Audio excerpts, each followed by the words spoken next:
listening to the praise party. No party like a Holy Ghost party. Great interviews, gospel music, Dareia Tolbert. That's right, Memphis, we're so excited. Should I call you Memphis or Mickey? It's Memphitz, but you can call me Mickey. It's Mickey like Mickey Mouse, you know. Are you prefer to call Mickey? Yeah, you call me Mickey. Okay, Yeah. Mickey. Everybody knows Mickey is, well, everybody knows Mickey is Memphitz, so Memphitz is Mickey, real name is Mickey. So Okay. We're so excited to have you in the studio. For Thank you those so much for having who are just joining us, he's at the gospel station, y'all. I know he's best known for his contribution for hip-hop industry. Hey. Mickey is also responsible for bringing artists such as T-Pain, Young Blood Z, and K. Michelle to the front of the music scenes. You're currently pursuing business opportunities right now. Oh yeah. I got some things I'm working on out here. Some weight loss situations. Oh really? Deal I just did. I'm trying to lose this fat. Yeah. I got some stuff going on. Well, I'm still can eat my chicken. Music. Yeah, you still eat your chicken. You still eat whatever you want. I'll tell you all about it in a minute. Amen. Oh yeah. God do it for you. Yeah. Amen. All right. You also own and operate your own record label called Hits Committed. Yeah, right? well, Hits Committee was my original label. That was with Huey, Pop, Lock, and Drop It, and that K. Michelle was signed to Hits Committee. I actually signed some artists out of here from there, Trey D, Party Boys, Flex, So I came out here during the dance era of Dallas and signed a few artists or whatever. Wow. But now I'm back. I'm developing a new artist. Her name is Destani. Y'all can find her at Destani_music, DESTANI, little 15-year-old girl. Wonderful voice, like one of the best voices I've heard in a long time. Oh yeah. Really? Yes. And all right, and for others who probably seen him on the host of the BET, The Deal. You're the host on there. Reality star. We'll talk about that. Reality TV star, Grammy Award-winning producer, and congratulations on that. I mean, I always say congratulations because. How many people you know that has Grammy underneath their belt? Not too many. It's like I feel blessed. Yeah, so you a lot are of people blessed. used to call me lucky all the time. They go like, "Well, do it again. That was luck. Do it again. That was luck." I'm like, how many times is it gonna be? I got to do this before it's not luck anymore. It's blessings. I feel like blessings. My mom told me to stop saying lucky anyway. It's called bless. That's right. All right. Well, Mickey, we're going to talk about, because you have so much going on, and so much going on. I mean, a lot. Oh my and God. I mean. So we're going to talk about Praise Party, and as we're having an exclusive interview, Mickey, aka Memphis Hits, there. Memphis Hits, what's up? Yeah, and we're so excited to have him in the studio. I saw Ra also walked in. Tierney, I have to shout her out. How you doing? Diamonds up. That's right. Listen, before we left off the air, we're talking about. You have a lot going on. Of course, we're going to talk about your music. We're going to talk about the reality show. Okay. We're going to talk about your relationship with Christ. Yes. But tell us, what brought you to Dallas? Out of L.A.? Actually, Really? I have family here. I have a daughter here, Micaiah, so I come here to see her, when I get a chance and everything. My brother lives here. I got some cousins that moved out here. Just family and friends, and I've always loved Texas. I just been always kind of skipped over Dallas as far as living here, but now that I'm here, I'm back and forth here in California, so I'm a Californian right now. So what are some things you've tapped into since you've been in here? Just different talent. I was thinking about trying to, just seeing a lot of different singers, a lot of different up-and-coming, business owners and business partners that I'm trying to, connect myself to and things like that. And even trying to get into radio, doing personality, trying to be something like yourself one of these days when I grow up, you know what I mean? But just trying to stay around good people and positive people, trying to stay away from all negativity because it's just bad. I just don't like it. Okay. And with you saying staying away from negativity and being in the industry, now I'm going to get back to the Grammy Award-winning producer, but with you saying staying away from negativity, I know with you being in the music industry, there's a lot of temptation, and it could be very tempting. Yes. And you've been there, you've heard your name, you've been in some, So how do you maintain a level mind? What I do, I really have to pray. I really have to pray all the time. So you have a personal relationship with Christ? Yeah, I do. I feel like a lot of people walk with me, and I feel like I walk with God. Because it's like certain things that happen, and people be like, how did that happen for you? Or how did you make that happen? And it's like, it's not me, it's my relationship with God. I personally look at him like my dad. He's like my dad, so I talk to him like that, you know what I mean? So that's what keeps me in the right places, and when I'm around bad things, it automatically gets me away from it. It might not even have nothing to do with me, because sometimes I feel like I'm retarded, because he has to guide me in certain places, because if it wasn't for him, I'd go left when I should be going right. Right. So sometimes he always gives me a sign, or something happens to where I end up going the right way or the wrong way for the lesson. So I look at it like, even when, you know, unfortunate things happen, I take the lesson from it. And when good things happen, I appreciate the blessing from it. Okay. All right. So has there ever been in a situation where you didn't think God was going to pull you out of it? Like, darn, what did I get myself into? And you know you got yourself in that mess. Oh, yeah. And you know it was your fault. Like, you get your, whoop your behind and be like, God, look, I know I messed up. I really did. I boo-booed on myself. He stays shaking his head on me. He's probably shaking his head right now. I don't know. He's probably looking at me great right now. I'm in heaven right now with you. Yeah, but it's like, you know, like I had a situation in Atlanta, this car wash thing, and it was like I was facing some time and stuff like that, and I just got the news yesterday that it was dismissed. Look at God. Yeah, look at God. That's what I'm saying. God is good. It's Come on, let's shout right now. Yeah! I love it. Uh-oh, I hear a minister in you. That's your second calling? You know what I'm saying? Yeah. Wait a minute. Okay. I'm a hood minister. Okay. And do you have a church home here in Dallas? I don't have a church. I go to like different, you know, it doesn't matter what church I go to. I usually go wherever I go is for the message. Okay. Because, I got you. I don't trust everybody in churches as far as being genuine. Sometimes, you know, you just have to, you have to watch it. And even if the person is not genuine, sometimes the message is genuine. Right, You know what I mean? right, So it's not about the people. It's not about if I go to a Catholic church or if I go to a mosque or if I go to a Baptist church or Methodist. It doesn't matter. Right. I've been to a lot of different situations, even growing up, like Jehovah's Witness. Like I used to have to go to the Kingdom Hall, you know, and things like that. But I don't really do religion anymore. I'm more spiritual than I've ever been. It's kind of like. Where do you get the skills? How do you get the gift to come up with your talents and to put the music in the flow? Like really, it starts with my ears. I feel Okay. like I used to wonder what my blessing was from God, because we all get one. And mine was basically I feel like it was my ears. So I'm able to put situations together that turn into hits, and then I was doing that for a company, Jive, Arista. You know, there was a time where I was making $500,000 a year just because of the songs I was putting together and the people I was putting in the same room to make these hits. You know, so even The Good Life with T-Pain and Kanye, The Good Life. Yeah, because I love me some T-Pain. Did you do that voice? You know what? He was using auto-tune when I met him, and he said he wanted to take it away. He was going to take it off, and I just told him to keep it on there because I felt like it was going to be a thing a lot of people were going to try to copy, and it made him different, and it made him stick out. I usually, when I work with an artist, I try to make them do something, and I call it skip line. Like, you got to do something to stick out from everybody else, because everybody raps, everybody sings, but you know, there's certain things certain artists have to do to skip line and get in people's eyeballs. You know? Right.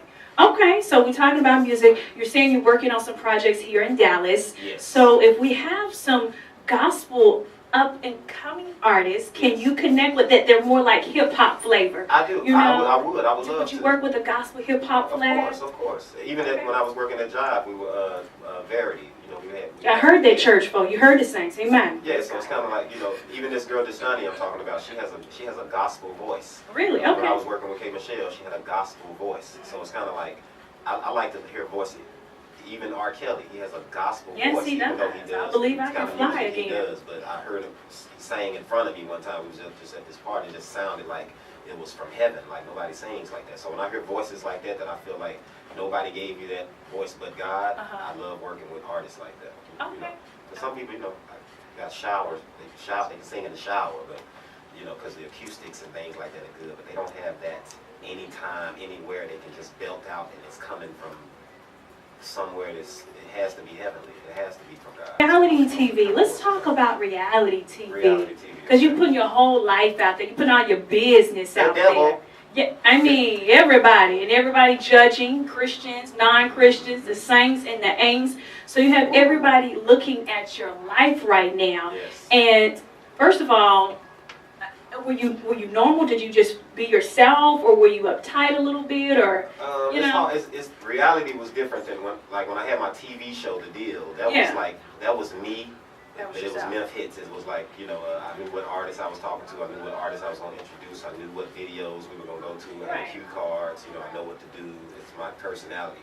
But when I got into reality, which came through my ex-wife, it wasn't a script. It was like it's more like topic of conversation. Topic of conversation today is going to be, why did this happen yesterday? Or what do you feel about, at some point in breakfast this morning, somebody's going to bring up what happened yesterday and how they feel about you or whatever. And they kind of set you up like, that's the setup. I wouldn't say it's a script written out like, you're going to say this and you're going to say that and you're going to say this. It'll be like, me and you I heard you arguing with your boyfriend yesterday. And I didn't like how they probably saw me looking like in disgust of how you were talking to him. So the next day they'll call me and say, before we go to breakfast, they'll be like, at some point in breakfast today, you need to kind of voice your opinion on how you would never let a woman talk to you like that you were in a relationship with. And I'm like, well, that's going to probably set her off. And they're like, exactly. So it's kind of like they set up, every day they watch us, we couldn't turn our mics off, they listen to the side conversations. I don't want to be really giving away the game because they might not call me ever. Gospel artist. I'll have to say because he's up-tempo for me, Kirk Franklin. Kirk Franklin? Yeah, okay. Just because he's an up-tempo one. Ask Brother Eli, Bishop Eli, what scripture is bad associations spoil useful habits? It said bad communication. Bad First Corinthians 15:33. Yes. Corrupts good mouth. So you gotta watch. 1 Corinthians 15:33. That's it, right there. He got it. It's real. So you're around bad people, bad things happen. And I was going to ask you what brought you closer to Christ. What hit you to bring you, what part in your life that brought you closer to God? Because you've tapped into a lot of things. Like you said, you're a Grammy Award winning producer, reality TV star. You've been on TV. You produced some greatest hits. You've been on. You've been connected with a lot of people. You've seen a lot of things especially in Hollywood. You just came out of LA. So when I've heard things like, no, you definitely don't want to move to Hollywood, you'll tap into some things, you'll start doing things. People think it's normal. You know, like I said, tapping into drugs. Oh, that's a normal thing. Hey, you want this, you want to hit? Definitely had my Rick James days. But what happened for me is like... Forgive him, Jesus. He was just playing. No, I'm serious. Like, if I could help anybody, it's like, it's just bad things you can get into if you're around the wrong people. But what I'm saying is, I feel like my awakening moments was like, with all the success, is when I started thinking I was doing it myself. It was me. And it was never me. I was being guided. And when I started taking the credit for like, oh, it's me, I'm the baddest, coolest dude in the world. But that wasn't what it was. It was like I was moving in God's grace, and I kind of like disrespected that. So now the fact that I do understand that everything I was winning and all my successes were being backed by him. I feel like he's bringing me back around. He is. Me a little bit. And what would you tell our young people and the people who are following you? Because we have a lot of young listeners. And what would you tell the young generation with your experience and what you're doing now? What's some encouraging word you can tell them? I'm just telling them that, people are born in all different kind of situations. We're all seeds, and I feel like just like a tree, that tree didn't decide that it was going to be planted right there. You can't determine where your seed is going to be planted.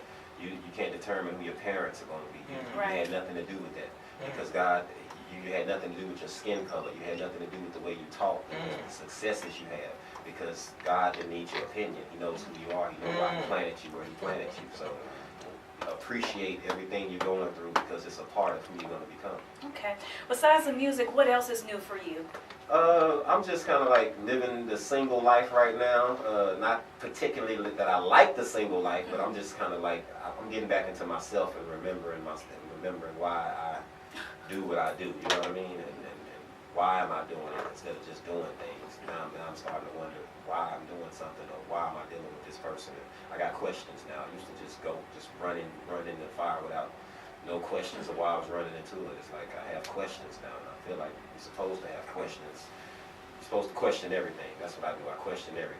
And even with your career, I know the music, you're finding new artists. You even said something about health. Now, you said I could eat some chicken and still keep this fat off. Like, what are you talking about? Because I'm trying to use I'm helping. I don't want to do another Kim Kardashian. I'm helping endorse this new product. It's called Week Tox, like day of the week. Okay. WEEKTOX I'm gonna catch that. is weektox.com. Y'all catch that? The only two rules about it is you can't no alcohol and no caffeine or caffeine products while you're on it. Okay. Well, we say people, we don't do communion. Oh no drinking. And if you want maximum, you working out, you be doing the things, no bread, no sweets, no no soft drinks. bread. Just until the capsules are gone. But I just got with a company out here, and I'm helping them out with it, and doing endorsements and things like that. So Weak Tox, the Weak Tox lifestyle. Y'all look it's the out only for that. personal trainer you ever need. Get on it. All right, we're excited about it. How can others reach out to you on social media? You can catch me on The Real Memphitz. I understand people pay the time. I'm not saying that, but when people ask me to come do something, they say, "How much you charge?" I say, it's free. I can't charge you. Jesus didn't charge us for the word, so He did a funeral. A Muslim funeral, and it was Black Panthers standing everywhere. I don't know if you heard about that guy named KD. DK. DK. That was my brother. Big. I did his And funeral. he did his funeral, and I was so scared because they had weapons and the Black Panthers everywhere, and I'm like, how you gonna preach to all these different people who have all these different religions, Catholic, Muslim, and you a Christian? Like, how you gonna do it? They gonna shoot you right in front of your face. And he had, what'd you do? He had one Muslim sister that, I don't know how you did She it. take up thing now. No, they was. You got to be realistic with people. You got to see the mindset of all of us is that we prejudge one another, and because we have different religion, we don't sit down and try to read and find out what happened. And so, by me being in prison, I studied Islam. I studied Nation 5%. I know about all that. I know why brothers reject the gospel, because they say the white man wrote the Bible. King James was a homosexual. You heard all those things, and when you don't have knowledge, then you don't know how to come out of darkness. So you can't prejudge a brother because he believes in black power. He's trying to find a solution to justice, but he don't understand justice not in our power, it's in God's power. And so when we try to put justice in our own power, we end up hating one another, we end up hurting one another. And violence never brought about peace, it always brought about war. And so, you know, I used to think that if I whoop a brother, if I stomp him, he'll respect me. But respect don't come that way. Respect is in you. You know, you can't force a man to respect you. You just respect yourself, and everything else will do itself. You know, and so. Real religion. And that's right. And so I was telling them, I said, hey man, I ain't got nothing against your black power, white power. Just get some Holy Ghost power. To balance that power, you know, because in the flesh, we're thinking we doing something, and all the time we're creating more problems than what we're trying to fix. But the chief commander of the Black Power, we cool now. He want me to come watch. And so, but it's just love, you know, and reading with people, you know. Brothers like yourself, I know you come from a storm, you know, and nobody know your story. Nobody know where you come from. They're just gonna, and I'm not into all of the foolishness. I don't want to deal with foolishness.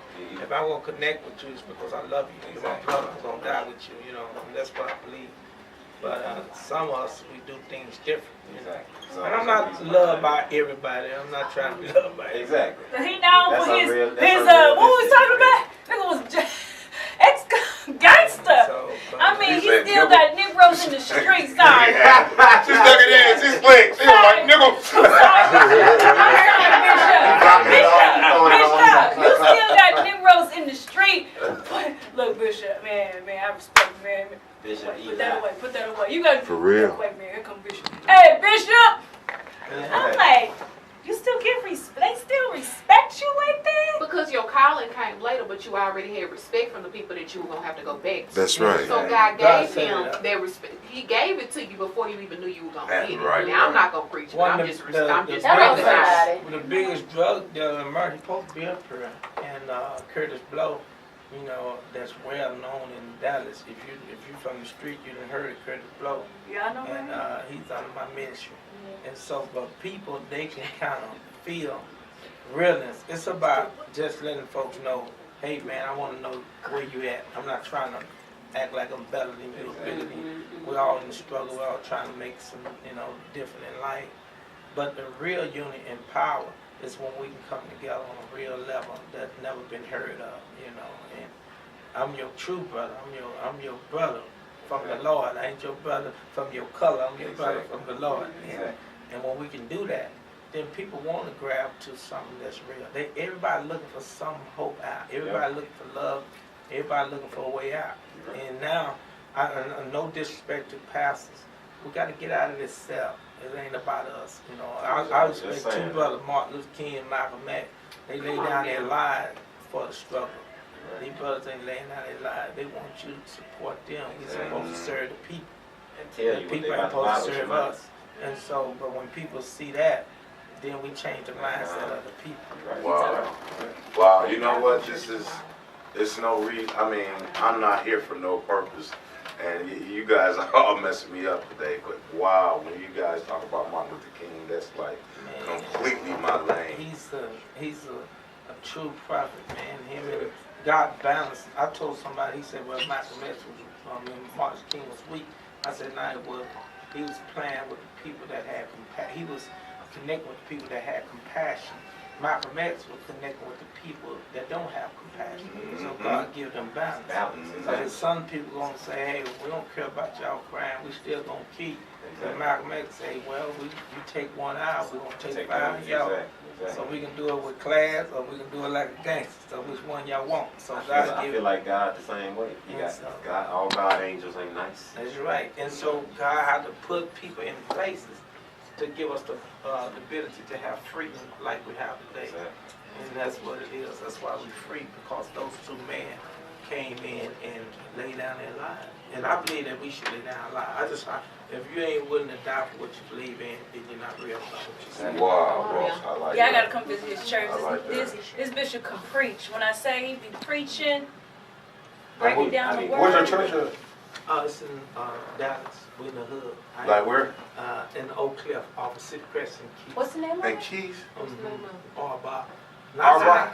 Oh, Not I'm not. I. RBOC. Oh, no, I know it's not IB. RB. RBOC. Yeah, I know exactly where it is. I need That's to go. over there by I need to go Trendsetters, right?